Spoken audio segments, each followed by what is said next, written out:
Hey, my name's Charmaine. Thanks for joining me today. The title of this video is A Journey of Self-Discovery. Who am I? And I'll take this opportunity to declare that I am grateful for the love that remains present within the heart unconditionally. So what is a journey of self-discovery? Self-discovery could mean different things to everyone. And in my view, self-discovery means reflecting on my true identity beyond the physical form, who I really am inside. The definition of the word identity, according to the Oxford English Dictionary, is the fact of being what a person or thing is, a phenomenological sense of oneself as a separate individual with a distinctive personality and true self persisting over time. A self-image. And a self-image is how somebody sees themselves, right? And this self-image could be formed from lots of different things. How somebody perceives their personality to be. The true self would be who we actually are, and the false self would be who we are not themselves. Creates a false character, and this is sometimes referred to as the ego or false self. Being egotistical is all about being self-centered, big-headed and arrogant, and thinking that the sun shines out of your ass basically and your shit don't stink, so on, and that you can do no wrong in essence.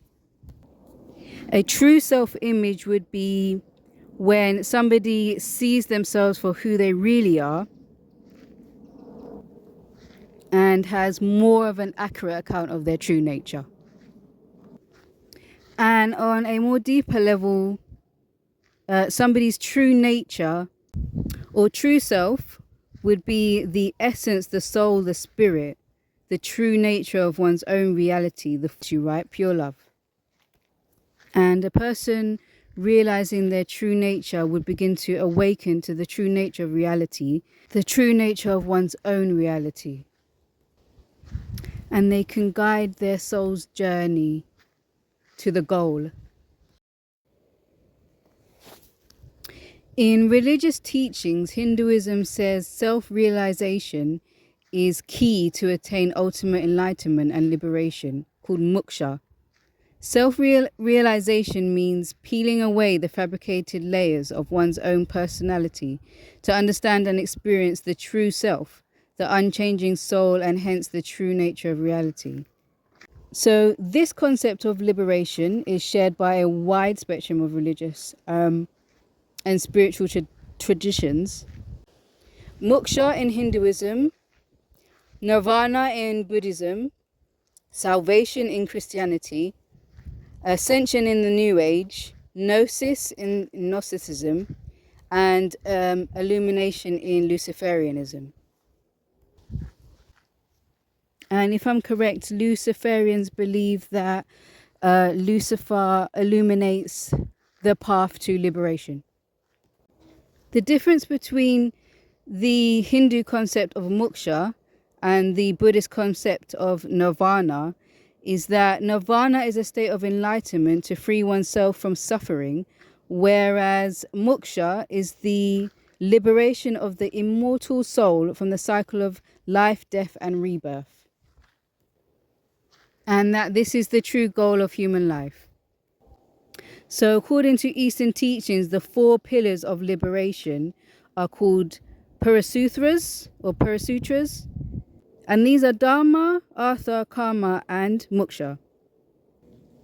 So Buddhism and Hinduism agree on karma, dharma, and moksha and reincarnation.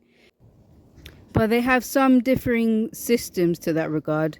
Buddha urged people to seek enlightenment through meditation rather than priests and stuff like that, I guess. So the concept of liberation talks about someone's state of bondage and anticipation of freedom. This symbolizes the dualistic nature of reality that we see within everything that exists, like light and dark, the basic foundations that govern everything. And in a sense, this all symbolizes the struggle between good and bad and man's desire for autonomy. Some might call this the rebellious spirit. And that kind of takes me back to what I was saying before about Luciferianism. So feel free to comment on whether or not you think having autonomy is somehow rebellious, or has any connotations with rebelliousness, and why that might be the case. So the Parasutras, Dharma, Artha, Karma, and Moksha would be a type of map of sorts or guide that somebody could use in their journey through life and might help them achieve the goal of human life, which the goal of human life might be to liberate the immortal soul from the cycle of life, death, and rebirth. And personally, I think there are a lot of different systems and frameworks that a person could follow. And perhaps true liberation is about thinking for yourself and not blindly following false teachings on one hand. And on another hand, I think that there is a lot of information out there that can be gathered from many different facets. And somebody could find truth in a lot of these teachings, found in religion, science, philosophy, art, culture. So in my view, that's basically what a journey of self-discovery is all about. When somebody starts to wonder, who am I? How did I come to be? Why do I exist? Where am I going? What's the meaning of life? This is basically the discovery phase. That's the first phase, you could say, introspection. And then you start to get some answers to those questions.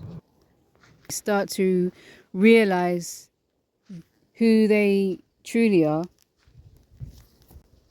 Starting the process of liberating themselves, breaking free of the illusionary cycle and false identity, then actualize their true identity, becoming the conscious witness of their own story. And that basically concludes this video. Thanks for listening. The title of the next video is Life's Biggest Questions. Subscribe to the channel and take care. Bye-bye.